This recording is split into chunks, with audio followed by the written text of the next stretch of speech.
So Bitcoin takes an almighty dump here, down 4%. What is going on here in the markets? We have a major liquidations occur here in the Bitcoin price action. Where could we be heading next? How much of a pullback is this, and what does this mean for the price going forward? We're going to break that down, guys. This is an emergency video, literally. Just an hour or so ago, we saw the price start to fall here. Big move to the downside at 3%.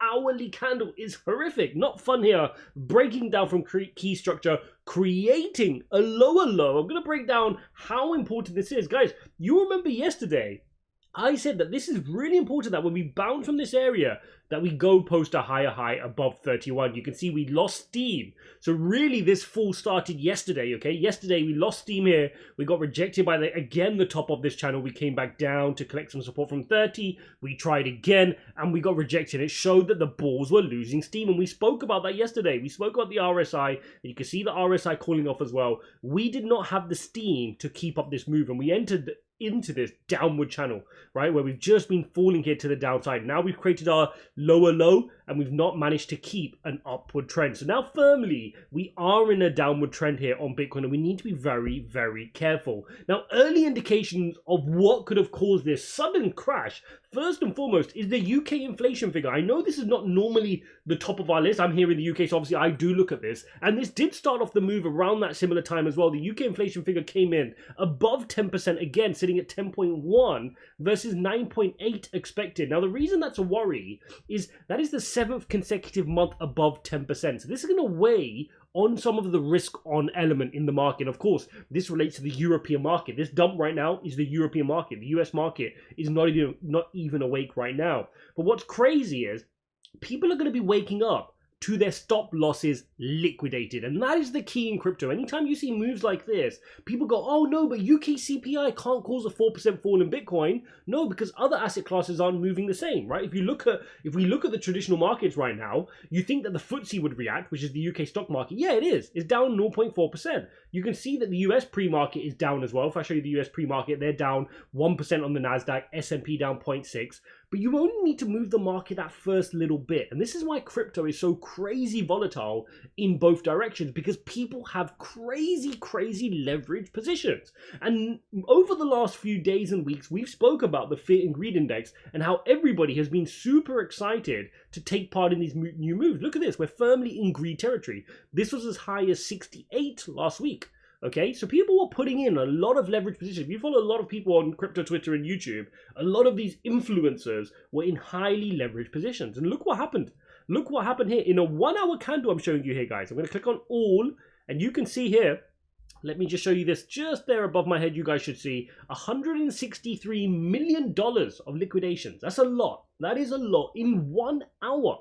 Okay, and that occurred at 9 o'clock my time, which is British summertime. Okay, so you can see that was a big fall here immediately in the price action, leading to a lot of overzealous longs being liquidated. Some of them won't even know they're liquidated. They're going to wake up in US and other time zones, and they're going to find out that their position was liquidated. It's not going to be fun for them. Now, if you were to break that down, this is where things get interesting in my early investigations. I took a look at this. I went to Bitcoin. I thought, okay, 24 million in Bitcoin. But then you notice something. Click on ETH. And you see that ETH made up 35 million of that liquidation. So ETH was almost 50% more of the liquidations than Bitcoin, which is obviously the bigger cryptocurrency. And that's what gets you interested to see, okay, this was mainly an ETH-led collapse as well. And then when you look at the structure, everything makes sense on ETH as well. Look where ETH fell out of. ETH fell out of the pattern. ETH was a little bit behind from where Bitcoin was. Now, why was that? You should know.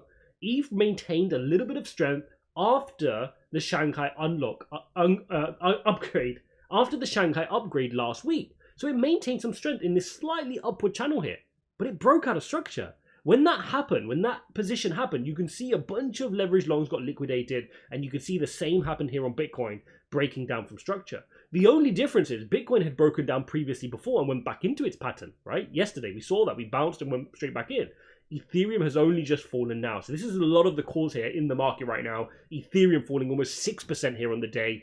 Bitcoin falling 4%. And now, of course, you're going to see altcoins follow suit. And you'll see it follow suit in the ones that run the most as well. So you are seeing Phantom down 7.6% here today. Big red candlestick taking it to the downside again. Phantom was in a very nice upward trend, as you can see. and it's lost that upward trend here completely during this liquidation collapse. You can also see Avalanche is falling 8% almost here on the day. Really painful day, right? Painful day in the markets. And what exacerbates that is what we had yesterday, which was the testimony of a Gary Gensler. I'm going to post you 2 short clips here. The first one I'm going to play is the fact that he would not even cover off whether Ether is a security or commodity. He wouldn't even say. How would you categorize Ether then? Look, I think that the general sweep of what Congress did, not just in the 30s, but as amended. I'm asking you, sitting in your chair now, to make an assessment under the laws as exist. Is Ether a commodity or a security? Without speaking to anyone. I know you've repeatedly said you're not going to speak to one, except you've spoken to one, Bitcoin. So I'm asking you to speak to a second one, the second largest market cap here. And speaking to the tokens, there's 10 to 12,000. There's a group of entrepreneurs in the I'm asking middle about that the one. public is anticipating a profit based on the... I'm asking you a specific question, Chair Gensler. I said this in private. This should be no shock to you. I'm asking this question. Is Ether a commodity or security? And again, it depends on the facts and the law, and if there's a group of individuals... I'm asking you about the facts and the law sitting in your seat and the judgment you are making. So, Mr. Chair, I think you would not want me to prejudge because I'm also... But you have prejudged on this. In saying that this is the head of the SEC, I'll then play you another clip which shows you getting grilled when he says, these views are my own. Like, what do you mean these views are your own? You're coming here as the SEC chair. You started your conversation with this committee with, my views are my own. Yes. Why did you say that? Because it's part of our law that I always say that my views are my own. They don't represent the staff or my fellow commissioners. Do they represent the agency? I'm here as the chair of the agency, but because I'm a member of a 5-member commission, the commission speaks as that commission, and so that's standard language that we include in each of our speeches and our testimonies. You cannot speak on behalf of the agency. Why are you here? As chair of the agency to express the views as the chair of the agency. Then why didn't you say I express the views as chairman as opposed to my own? I don't understand that. Those are personal. When you say my own, that's personal. Now you're contradicting that and saying as chairman. Again, because it's written into our... I think you ought to reevaluate that because I think that's a complete cop-out. I think that's a cop-out that I think we hear. And finally, I'm going to play you this clip which shows that, look, they're getting frustrated. The lawmakers here are getting frustrated with Gary Gensler and he's overreaching. Chairman Gensler, your record of failures to protect investors and abuses of power make it clear that we need to restructure the Securities and Exchange Commission. The failures are many, but let me cite some of the abuses. You average more than 2 rules proposals a month. You provide inappropriately short comment periods. You have unworkable and unlawful ESG disclosure mandates on the market. You have essentially a Hotel California rule for crypto where you can check in anytime you like, but you can never leave. You have endless discovery with no resolution and no clarity for the captives in the market. You have unworkable proposals for overhauling equity market structure, a de facto ban on crypto through proposed custody rule. You have high staff turnover, unhappy people leaving your office, and unhappy companies and capital leaving our country. To correct a long series of abuses, I'm introducing legislation that removes the chairman of the Securities and Exchange Commission and replaces the role with an executive director that reports to the board where all authority would reside. Former chairs of the SEC will be ineligible under my proposed bill. And this isn't just my take. It resonates across the political spectrum. The American people want democratic access to capital, retail investor participation. You can't just exclude retail investors from markets and claim it's for their own good. Our markets need to function and flourish. And I yield back. And ultimately, why are they going to be frustrated? The reality is they do not want to see money flow to other jurisdictions. I shared that with you yesterday. Other countries such as the UAE will happily take all that innovation, all that hard work, all those great entrepreneurs and accept them with wide arms over there and other countries like El Salvador as well. The US ultimately care about money, and if the lawmakers overreach like Gary Gensler, they will see their time coming to an end. And that's a good sign for us. Gary Gensler has been a huge pain for us. And the quicker we see him away, that's going to be better for us. I mean, look at this clip here. Or subject matter experts have digital wallets or own digital assets? I don't believe under our ethics rules they do. Do you own digital assets or have a digital wallet? I don't own any crypto assets. All of my securities holdings are actually digital because they're held by a broker-dealer and they're digital there. Have you ever owned Bitcoin or another digital asset? No. And so maybe here, I'm guessing most folks on your senior staff, I'm guessing you included, have bought or sold stocks, but none of them have owned, or none of them currently own crypto assets, but are in the process of making rules and regulations on crypto assets. That'd be a fair assumption? I couldn't speak to that. I actually at MIT taught a course called Blockchain and Money. I taught multiple courses called Crypto Finance and other courses as well. But you didn't own any crypto? No. You taught the course, but you weren't a user in the product? I did not own crypto assets. They're a highly speculative asset. No, I'm not asking for your view on it. I'm just saying that you're in the business now of making rules and regulations regarding digital assets, but you've taught a class on it.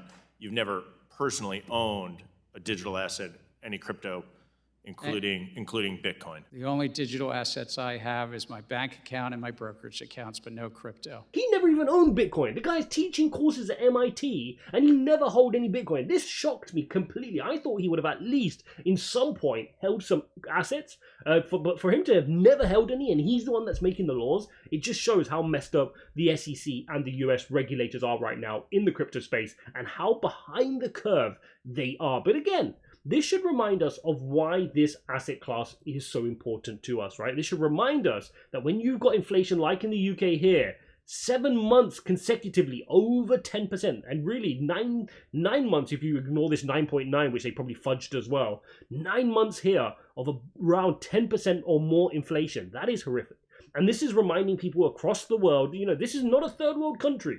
This is not a third world country when you can just sweep it under the rug and say, oh, that's Pakistan, oh, that's Nigeria, oh, that's Venezuela. No, this is one of the elite countries with the highest GDP outputs in the world, right? But for them to be suffering, even though the US has managed to bring their inflation down, it's starting to make people realize, along with the commercial banking collapse that we saw with Silicon Valley Bank and the rest of them Credit Suisse issues, it's going to make people think that I need to be protecting my funds. Nobody's going to do that for me. So let's now jump back into the Bitcoin chart to take a look at where is key structure. And key structure continues to be this line here, right? We've got this green line here that needs to hold as support at 29,000. Now, failing that, if we lose that level, I need to show you guys what are the next levels. I shared this with you, I think it was 2 days ago in my video when I was showing you on the monitor behind me, that this horizontal at 27,700 is going to be an important level for us, and failing that, we then look to 26,200.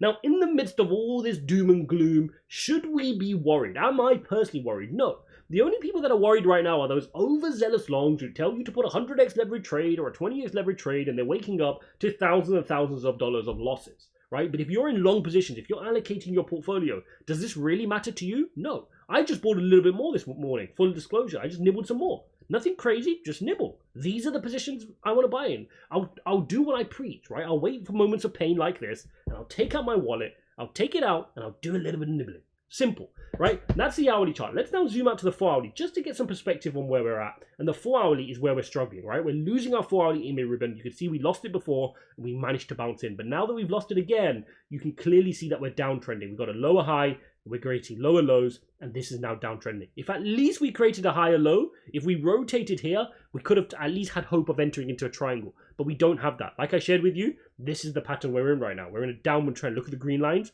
We're in a downward trend. So the best we can get now is some support and go work to the top. But then even then, we could get pushed to the downside and create a downward channel like this. Okay? So that's a scenario that we could hope for is, can we get a bounce? Can we work here and do something like this? But even then, it's a downward channel. So be very, very careful. Now we need to then zoom up to the daily.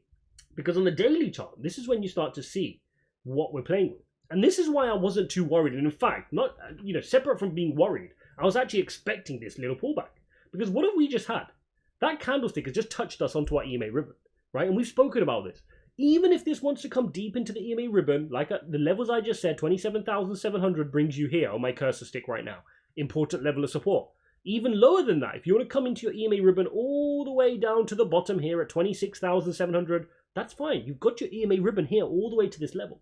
So you do have room to retrace. Now, of course, the deeper you go into EMA ribbon, the less ideal it is. But we didn't move in this move. We didn't touch the EMA ribbon. In this move, we've only just touched it now. And it's okay to do something like this, collect some support, regroup, let the RSI reset down here as well, and then get set for your next move. Okay, so on the daily chart, things are far less worrying, and we're still holding key structure. I mean, if you want to take this ascending broadening wedge as well and extend it, we can also take a look to see how that plays out. Let's just extend this line here, and you can see that it could just be coming to retest that to the top side before bouncing. Okay, so that structure continues to hold. If you want to monitor this channel, which we've been forming, you can see that we're trying to hold this channel. Let's just go into the 4-hourly to show you that. But if we lose this channel here on the 4-hourly chart, this could be an even bigger fall. And again, not to scare you guys, but let's take the measured move.